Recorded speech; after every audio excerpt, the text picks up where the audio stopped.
राधे राधे प्रभु जी। आप सबको राधे राधे। आप सभी अच्छे होंगे, प्रसन्न होंगे और स्वस्थ होंगे। आप सभी का मेरे यूट्यूब चैनल पे हार्दिक अभिनंदन है। इस सबका स्वागत है। आज मैं आपको श्रीमद् भागवत कथा के चौथे स्कंद में एक कथा आती है, राजा बेन। राजा बेन का जन्म और उनका स्वभाव। राजा बेन परम प्रतापी और धार्मिक राजा अंग के पुत्र थे। राजा अंग जितने धर्मात्मा थे, उनका पुत्र बेन उतना ही क्रूर था, अत्याचारी और अधर्मी निकला। कई बार हम आप लोग सोच देते हैं कि बाप धार्मिक विचारों वाला है, सत्यनिष्ठ है और दयावान है, पुण्य के कार्य को करने वाला है, और हम चाहें कि हमारी औलाद भी वैसे ही निकले तो 100 पुत्रों में से या 100 लोगों में से कोई ऐसा पुत्र होगा जो पिताजी के, अपने बाप के कदमों पे चलने वाला होगा। अन्यथा तो कई ऐसे होते हैं वो अपने बाप से विपरीत चलने वाले होते हैं। यहाँ पर यही प्रसंग है कि राजा जो अंग थे, जिनका जो पुत्र बेन था, तो राजा जो अंग थे वो तो धर्मात्मा थे, लेकिन उनका जो पुत्र जो बेन हुआ वो उसके उल्ट था। वो क्रूर था, अत्याचारी था, अधर्मी था। इसका कारण यह था कि बेन को उसकी माता सुनीता, जो मृत्यु की पुत्री थी, के वंश से दुष्ट संस्कार मिले थे। अब मृत्यु से तो हर एक खौफ खाता है, मौत से। मौत की यानी कि मृत्यु की जो पुत्री थी, उसके वंश से दुष्ट संस्कार मिले थे, यानी कि वो उसके मामा थे। बचपन से ही बेन जो था वो मासूम जीवों और बच्चों को सताने में बड़ा आनंद लेता था।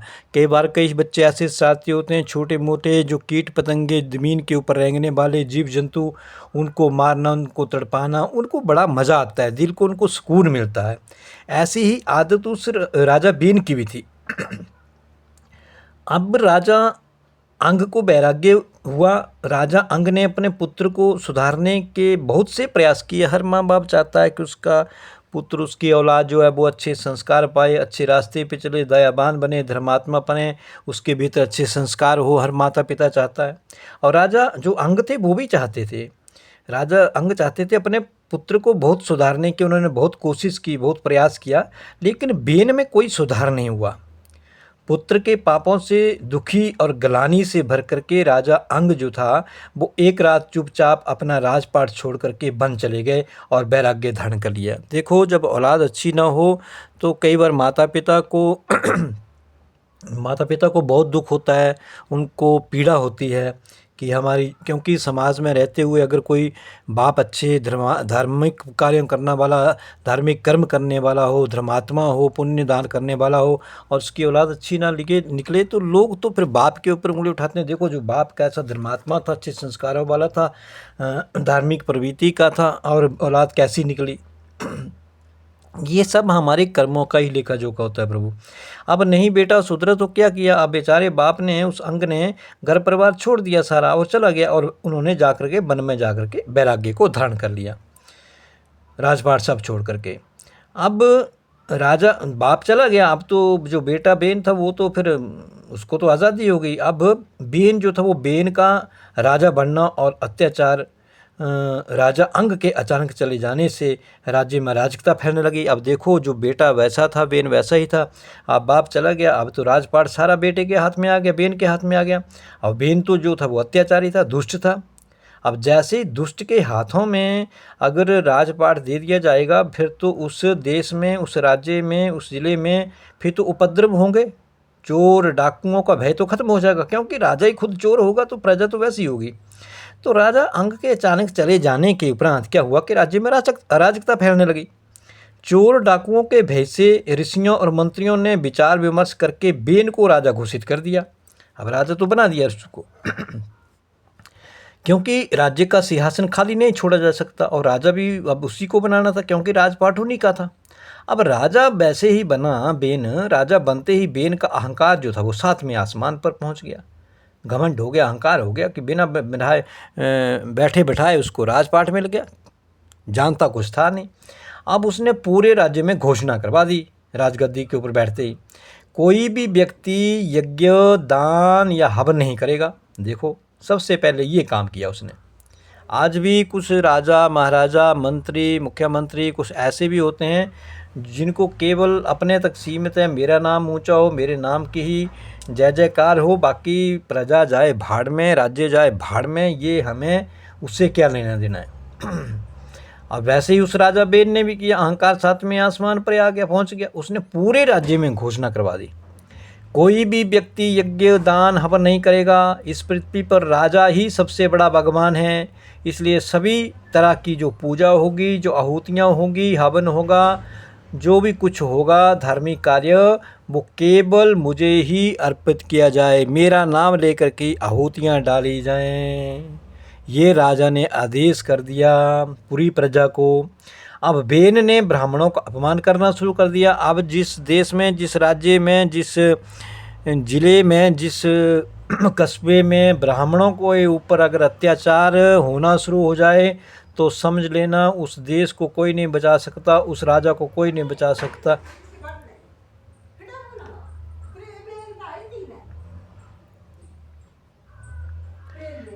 बेन ने ब्राह्मणों को अपमान किया शुरू कर दिया, धर्म कर्म पूरी तरह बंद करवा दिए गए और चारों तरफ हाहाकार मच गया। अब हाहाकार तो मचना ही है।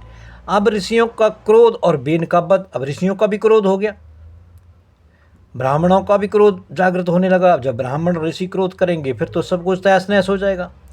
जब बेन के अत्याचार हद से ज़्यादा बढ़ गए तो महर्षि भृगु के नेतृत्व में सभी बड़े बड़े जो ऋषि मुनि थे वे बेन को समझाने उसके दरबार में गए, क्योंकि जो समझदार लोग होंगे, ज्ञानी होंगे, वो उस मंत्री को, उस मुख्यमंत्री को, उस राजा को समझाने की कोशिश करते हैं। अगर नहीं समझ जाता है फिर तो समझ लो उसका फिर कोई कुछ नहीं कर सकता। अब वहाँ से भृगु जो थे, महर्षि भृगु जो थे, वो मेन ऋषि थे, वो उन्होंने सभी बड़े बड़े ऋषियों को आपस में लिया, इकट्ठा किया और वो सभी इकट्ठे होकर राजा बेन को समझाने के लिए चले, उसके दरबार में गए। ऋषियों ने कहा कि हे राजन, यज्ञ और धर्म से ही राज्य में खुशहाली आती है, यदि तुम भगवान की पूजा रोकोगे तो तुम्हारा सर्वनाश हो जाएगा। अब देखो इतनी बातें राजा बेन के साथ उन ऋषियों महर्षियों ने की, लेकिन घमंडी बेन ने ऋषियों की बात हंस करके उड़ा दी, मजाक समझ लिया और उनका अपमान करते हुए कहा कि भगवान कौन है, जो कुछ हूँ मैं ही हूँ, मैं ही भगवान हूँ, कोई भी पूजा करेगा तो मेरी करेगा, आहुति हवन करेगा तो मेरे लिए करेगा, बाकी किसी के लिए नहीं। अब बेन के इस भयंकर नास्तिक और पापी रूप को देख करके ऋषियों का क्रोध भड़क उठा। अब गुस्से में हो गए, जैसे अपमान किया ऋषियों का, ब्राह्मणों का, संतों का जब अपमान किया तो ऋषियों का क्रोध भड़क उठा। उन्होंने अपनी आध्यात्मिक शक्ति अहंकार से राजा बेन को वहीं साप दे करके भस्म कर दिया, यानी कि मृत कर दिया। अब ऋषियों के साथ अगर कोई गलत व्यवहार करेगा, अत्याचार करेगा, संतों के साथ ऐसा करेगा, कब तक संत सहन करेंगे उसको? शांति कब तक होगी? जब तक सहन शक्ति होगी तब तक तो शांति होगी। अब सिर के ऊपर से पानी निकल जाएगा तो मनुष्य तो बचने की कोशिश करेगा, अगर पानी ऊपर चला गया सिर के ऊपर से तो डूब जाओगे। अब संतों का क्रोध जो था वो साथ में आसमान पे आ गया, क्योंकि वो बेन जो था वो मान नहीं रहा था। अब उसको साप दे करके बेन को वहाँ पर भस्म कर दिया, यानी कि उसे मृत कर दिया। अब क्या हुआ, बेन का शरीर वहाँ पे पड़ा हुआ है, मृत शरीर पड़ा हुआ है। अब बेन के शरीर का मंथन किया गया और भगवान पृथु का प्राकट्य हुआ। अब देखो बेन की मृत्यु के बाद कोई उत्तराधिकारी था नहीं, क्योंकि अब उसके कोई बच्चा नहीं था, औलाद नहीं था। अब अंग तो चला गया था, उसने वैराग्य प्राप्त कर लिया। अब बेन राजा बना, राजा अत्याचारी बना, ऋषियों के श्राप से उसकी मृत्यु हो गई।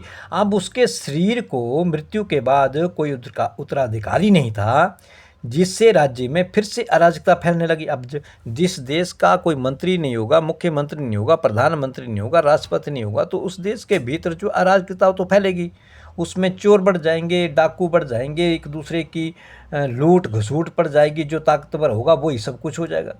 अब बिना राजा से तो राज्य नहीं चलेगा। अब अराजकता फैलने लगी राज्य में और चोर लुटेरे सक्रिय हो गए।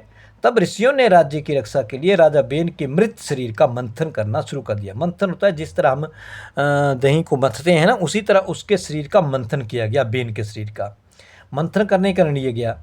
अब जब ऋषियों ने बेन की एक जांघ का मंथन किया, एक जांघा को मथा, तो उससे एक अत्यंत काले रंग का बौना पुरुष उत्पन्न हुआ। जब उसकी एक जांघ को मथा गया तो उस काले रंग का एक बौना सा पुरुष उत्पन्न हुआ, जिसे निषाद कहा गया। बेन के शरीर के जितने भी पाप और क्रूरता के अंश थे, वे सब उस निषाद में चले गए। जो उस बेन के शरीर में जो पाप था, अत्याचार थे, जितने भी थे, तो उस एक टांग को मंथने से उसके भीतर से एक काला पुरुष निकला, जिसका नाम था निषाद रखा गया। सारा पाप था वो। भगवान पृथु का प्राकट्य अब क्या हुआ, वे सब उस निषाद में चले गए, जो भी पाप थे। अब भगवान पृथु का प्राकट्य होना था। इसके बाद जब ऋषियों ने बेन की भुजाओं का मंथन किया, पहले तो टांगों का मंथन किया, अब भुजाओं का मंथन किया, तो उसमें से एक परम तेजस्वी दिव्य पुरुष और एक परम सुंदरी स्त्री प्रकट हुए। अब दो प्रकट हुए। वह पुरुष जो था भगवान विष्णु के अंशावतार महाराज पृथु थे, वो बने पृथु महाराज, भगवान के रूप में आए। यानी कि वह पुरुष भगवान विष्णु के अंशावतार महाराज पृथु थे, और वह स्त्री साक्षात लक्ष्मी जी की अंश अर्ची थी। वो उनका नाम हुआ पृथु, और लक्ष्मी की जो अंश पैदा हुई, प्रकट हुई, उसका नाम था अर्ची। महाराज पृथु आगे चल करके एक महान चक्रवर्ती सम्राट बने। उन्होंने ही इस सूखी और त्रस्त धरती को दोबारा अन्न और औषधियों से संपन्न किया, जिसके कारण धरती का नाम पृथ्वी पड़ा। पृथु के नाम से इस धरती का नाम जो है वो पृथु पड़ा। अब इस कथा से हम आप लोगों को सीखने को क्या मिलता है, क्या सीखा आपने, क्या आपने इस कथा में जो भी मैंने आपको सुनाया, आपने क्या सुना, आपने इसमें से क्या शिक्षा प्राप्त की? क्या शिक्षा प्राप्त की कि बेन कौन था, और उसके पिता अंग से पैदा हुए बेन, और बेन जो था अत्याचारी था, दुराचारी था, और पिता जो था धर्मात्मा था, पूजा पाठ करने वाला था, प्रजा का पालन करने वाला था। लेकिन औलाद कैसे निकली? नलायक निकली, अत्याचारी निकली, दुष्ट निकली, दुराचारी निकली। अब इस कथा से, इस प्रसंग के से हमको सीखने को क्या मिलता है कि यह कथा हमें ये सिखाती है कि अहंकार जो है और अधर्म चाहे कितना भी शक्ति क्या शाली क्यों ना हो जाए, कितना भी बढ़ जाए, भले आप अहंकार कितना ऊंचा जाएगा, कहाँ तक जाएगा, अधर्म चाहे कितना भी शक्तिशाली क्यों ना हो, उसका अंत जो है वो निश्चित है। साथ ही जब समाज में अराजकता परंपर होती है, तब भगवान किसी न किसी रूप में अवतार लेकर के सृष्टि का कल्याण करते हैं, और सृष्टि का कल्याण करने के लिए फिर प्रभु श्री विष्णु भगवान के अंश को उसके शरीर में से वो पृथु के रूप में प्रकट होना पड़ा, और दूसरी बाजू से माता लक्ष्मी के रूप में, माता लक्ष्मी जी के अंश के रूप में अर्ची थी, जो प्रकट्य हुआ उनका। इसलिए तो जब अधर्म का नाश करना था तो पृथु जी उस धरती के ऊपर आए।